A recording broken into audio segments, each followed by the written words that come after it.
m'appelle Hervé Grandjean, j'ai 39 ans. Je suis ingénieur en chef de l'armement et je suis le porte-parole du ministère des Armées depuis à peu près 1 an et demi.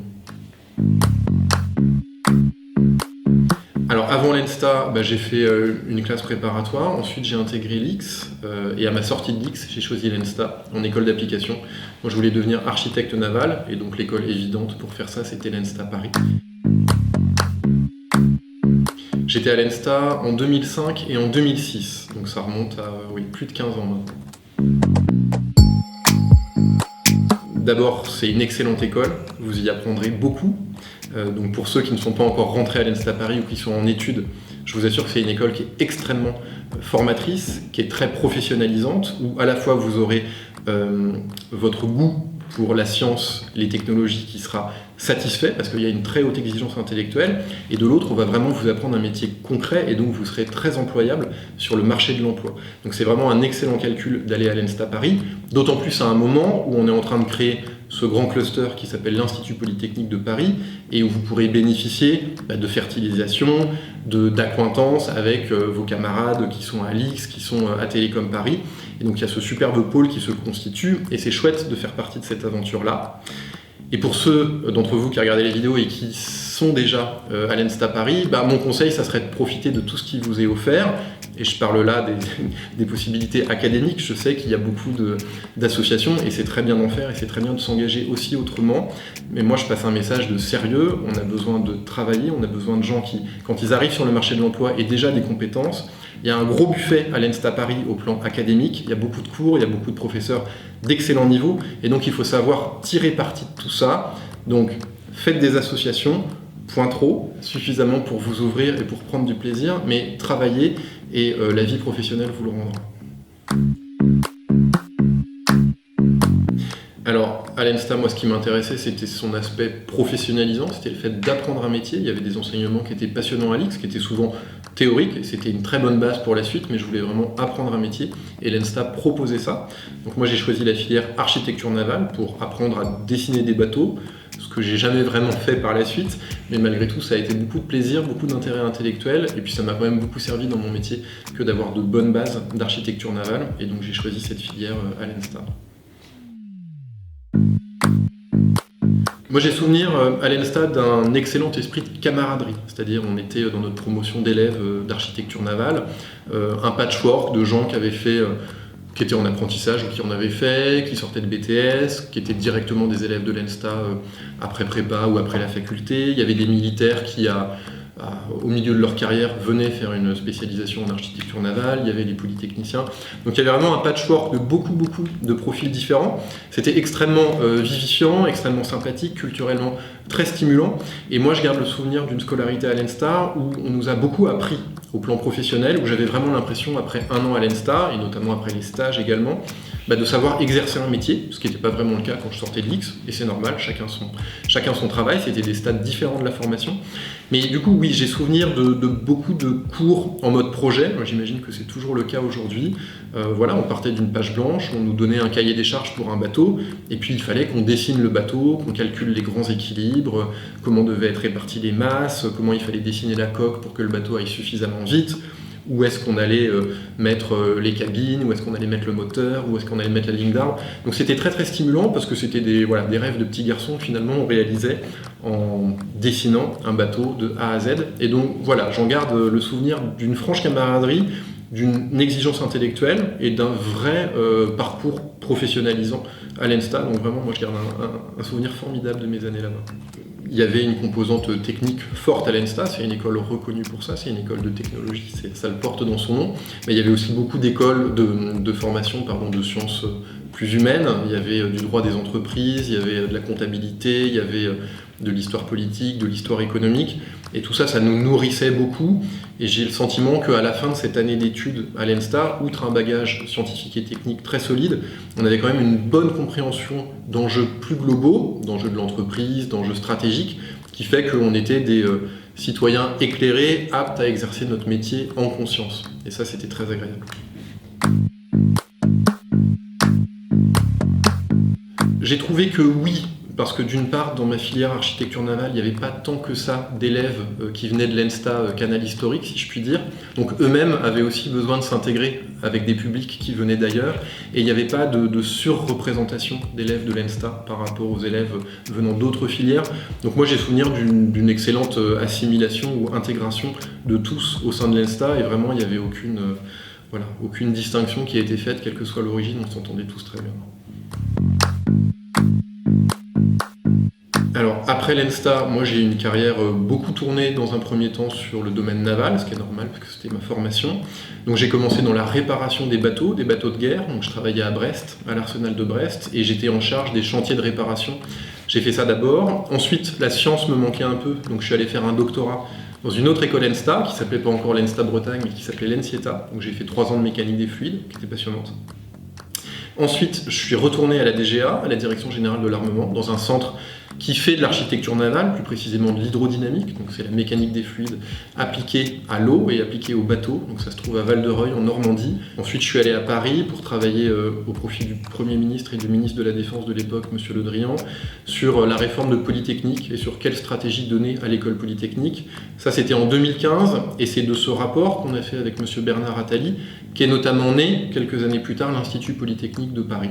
Je suis retourné au ministère de la Défense, où j'étais directeur de programme d'un programme d'armement qui s'appelait Flotte Logistique.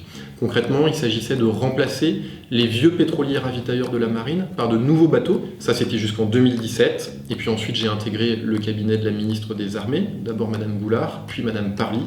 Et là, j'étais le conseiller industriel, c'est-à-dire que je m'occupais de 3 grandes catégories de dossiers. D'abord, tous les dossiers d'investissement du ministère des Armées, et donc des décisions telles que faut-il doter le prochain porte-avions d'une propulsion nucléaire ou classique ? Comment construit-on un avion de combat du futur avec l'Allemagne ? Comment se dote-t-on d'une stratégie spatiale avec des nanosatellites, avec des lasers de puissance ? Tout ça, je m'en occupais. Donc c'était tous les dossiers d'équipement et d'investissement du ministère. Et puis ensuite, tout ce qui était exportation d'armement. La France est le 3e vendeur d'armes au monde. Et pour permettre ces résultats et ces succès, il faut un accompagnement politique, étatique très fort. Et donc moi, je pilotais un petit peu cette équipe de France de l'exportation d'armement. On bâtissait des partenariats stratégiques avec des coopérations militaires, des coopérations industrielles, pour in fine avoir des succès notamment dans le domaine de l'aviation de chasse, puisque pendant la durée de ce quinquennat, on aura exporté 200 Rafales, ce qui est un chiffre absolument massif. Et depuis donc 1 an et demi, je suis le porte-parole du ministère des Armées. Donc mon travail, c'est de représenter le ministère dans les médias, auprès des journalistes, de faire des télés, des radios, de donner des interviews à la presse écrite pour expliquer la position du ministère, expliquer ce qu'on fait et parfois répondre aux polémiques quand il y en a. C'est une question difficile. Oui. Moi, ce qui me viendrait comme ça spontanément, sans avoir réfléchi à votre question avant, c'est quelqu'un qui propose des solutions. Voilà. C'est quelqu'un qui n'est pas dans le constat, c'est quelqu'un qui propose une solution à des problèmes. Alors ça peut être des problèmes de la vie quotidienne, des gens très concrets, et c'est souvent de là que naissent les meilleures idées, en fait. Ou alors c'est répondre à des problèmes d'avancement d'un projet technologique très complexe dont on n'est pas à l'initiative, mais où il y a plein de petits verrous technologiques qu'il faut faire sauter les uns aux autres. Donc je pense qu'il y a autant de métiers d'ingénieur qu'il n'y a d'ingénieurs en tant que tel. C'est une acception qui est très très large et une définition assez vague finalement, mais c'est plus en termes d'état d'esprit. Moi ce que je constate, c'est que voilà, les ingénieurs, une fois qu'on leur pose un problème, ils ne se contentent pas de le constater, ils essayent d'y apporter une réponse, et ça, le pays a besoin de ça et c'est très précieux. Alors on peut se former à la prise de parole publique, c'est ce qui s'appelle le media training. Moi j'en ai fait très très peu, j'ai dû faire une séance. Il n'y a rien de mieux que de pratiquer et de s'exposer et que de prendre un risque. Bon, il faut que ça marche, mais de fait, voilà, ça marche. Je pense qu'il faut avoir du goût pour la pédagogie, il faut avoir du goût pour l'explication, et il faut aimer rendre simple des choses parfois compliquées. Et donc ça, ça se travaille bien sûr, et puis on l'a un peu en soi ou pas. Moi, c'est quelque chose qui me plaisait quand j'étais à l'ENSTA. Je donnais des calls à des élèves de prépa. C'est pas si différent que ça d'expliquer de la physique, de la mécanique des fluides ou de la chimie à des élèves de prépa. Après, il faut vulgariser, bien sûr, quand on est porte-parole et quand on s'adresse au grand public, mais ça procède de la même idée qui est d'expliquer en termes simples des choses parfois complexes.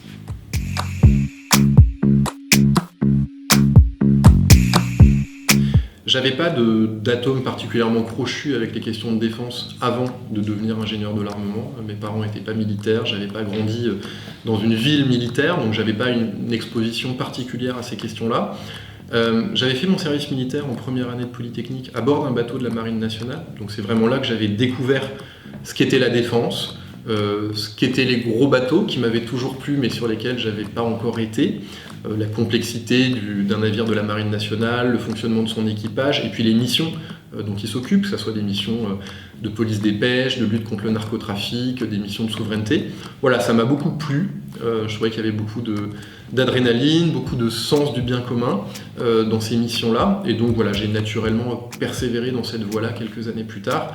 Et c'est vrai que la défense, c'est un domaine intéressant parce que à l'échelle de la France, c'est une petite France. Le ministère des Armées, vous y trouvez des industries, vous y trouvez des écoles, vous y trouvez des musées, vous y trouvez des lycées, on y fait des opérations, donc c'est extrêmement complet. Et en fait, voilà, à notre échelle, je pense qu'on cumule à peu près toutes les politiques publiques que vous retrouvez à l'échelle de l'État, et donc intellectuellement, c'est très nourrissant, c'est très stimulant, et puis on a la chance en ce moment d'avoir des moyens. Il y a une loi de programmation militaire avec de l'argent qui est consacré aux questions de défense, 295 milliards d'euros entre 2019 et 2025, et donc ça permet de porter des projets d'équipement, des projets d'infrastructure, de créer, et ça pour des ingénieurs, il n'y a rien de plus plaisant que ce domaine-là. Dans mon métier actuel, ce qui me plaît, c'est la stimulation intellectuelle, qui a trait au fait que je couvre à peu près toutes les politiques du ministère des Armées. On fait des opérations militaires, on a une politique diplomatique au ministère des Armées, qui est évidemment connectée à celle du Quai d'Orsay, mais les opérations, elles procèdent d'une politique diplomatique, donc il faut maîtriser les équilibres géostratégiques et qui sont nos alliés, pourquoi, quels sont les partenariats qu'on a dans le monde. Ensuite, il y a une politique industrielle. On a beaucoup d'industries de défense qui sont extrêmement compétentes, bien placées sur l'échiquier mondial. On a 200 000 emplois que représente la filière en France. Et donc, quand on décide de lancer un nouveau programme d'armement, une nouvelle frégate, un nouveau char de combat, on structure toute une filière industrielle. Et donc, expliquer tout cela, expliquer pourquoi on a besoin d'exporter des armements pour notre souveraineté, c'est extrêmement intéressant. Et puis, beaucoup de questions sur des questions sociales, sur des questions budgétaires, sur parfois des polémiques qui naissent. Les sous-marins australiens avaient suscité beaucoup de demandes d'interview parce qu'il y avait besoin d'expliquer pourquoi ça se passait, pourquoi on en était arrivé là. Et donc mon travail, c'est d'aller dans les médias pour expliquer le dessous des cartes et rendre plus clair aux Français ce qui est une politique très importante au sein de l'État, qui est la politique de défense, mais qui est parfois méconnue, notamment depuis qu'il n'y a plus de service national, depuis qu'il n'y a plus la conscription obligatoire.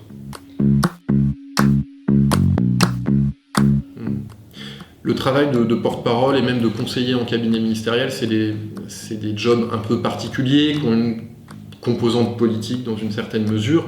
Donc non, je ne m'étais pas dit quand j'étais tout petit que je voulais faire ça. Par contre, ce que je m'étais dit quand j'étais tout petit, c'est que je voulais être architecte naval, ça oui. Donc voilà, donc je me suis mis en position de le devenir. Finalement, je ne l'ai jamais vraiment été, sauf pendant mes études. Et puis après, j'ai bifurqué sur des choses un peu différentes. Mais voilà, il faut aussi savoir se laisser aller au gré de ses envies du moment. La proportion de femmes au ministère des Armées, elle est assez similaire à celle qui existe dans les écoles d'ingénieurs, et j'imagine à l'Institut Paris, c'est-à-dire de l'ordre de 20%. Donc il y a un peu plus de 20% de femmes au ministère des Armées. Au ministère des Armées, il y a des militaires bien sûr, 210 000, et puis il y a des civils aussi, 60 000. Et donc si on regarde juste sur les militaires, le pourcentage il descend un petit peu à 16%. Néanmoins, il y a des femmes qui réussissent superbement, il y a plein d'exemples de femmes qui deviennent générales, amirales. Donc on a, et ça c'est collectif au niveau français, un problème d'attractivité des filières scientifiques et techniques pour les femmes. Ça, tout le monde le dit, mais il faudra finir par résoudre ce problème. Ça se passe très en amont, donc ça se passe dès l'école primaire, la 6e, le collège, le lycée, les classes prépa, et souvent quand on arrive au niveau de l'école d'ingénieur, on fait le constat collectivement qu'il y a 20% de femmes et que c'est trop peu parce qu'il n'y a pas de raison qu'on se prive de la moitié des talents pour faire des études scientifiques dont on a besoin pour le pays. Donc oui, c'est un métier qui est ouvert aux femmes.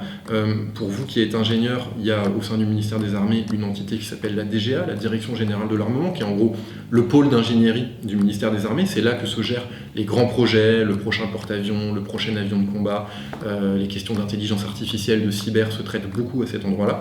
Et là, on a beaucoup de femmes, on a beaucoup plus, je pense, en proportion, j'ai pas le chiffre en tête, mais de femmes ingénieurs de l'armement. Donc au ministère des Armées, il y a un point singulier, c'est le nombre de femmes importantes qu'on trouve à la DGA. Donc voilà, le message que je pourrais avoir pour les élèves de l'ENSTA qui s'intéressent à la défense, c'est qu'il y a vraiment des débouchés, évidemment, qu'il n'y a évidemment aucun ostracisme, qu'il y a un excellent état d'esprit et qu'il ne faut pas avoir peur de pousser la porte et de s'intéresser à ce qu'on y fait parce qu'on y trouve une matière intellectuelle et puis un esprit de camaraderie qui est très très fort et vraiment où on trouve grande satisfaction.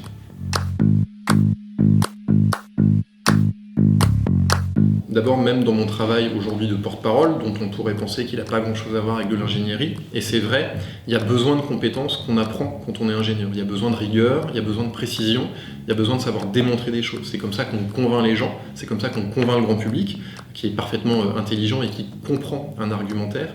Et donc, reconstruire un argumentaire, trouver l'angle pour convaincre les gens, pas de manière fallacieuse, mais de manière objective, c'est juste de la pédagogie et ça fait appel à des compétences qu'on retrouve chez un ingénieur. Un chef de projet, il a besoin de convaincre des clients, il a besoin de convaincre son équipe du bien fondé de la façon dont il fait avancer son projet.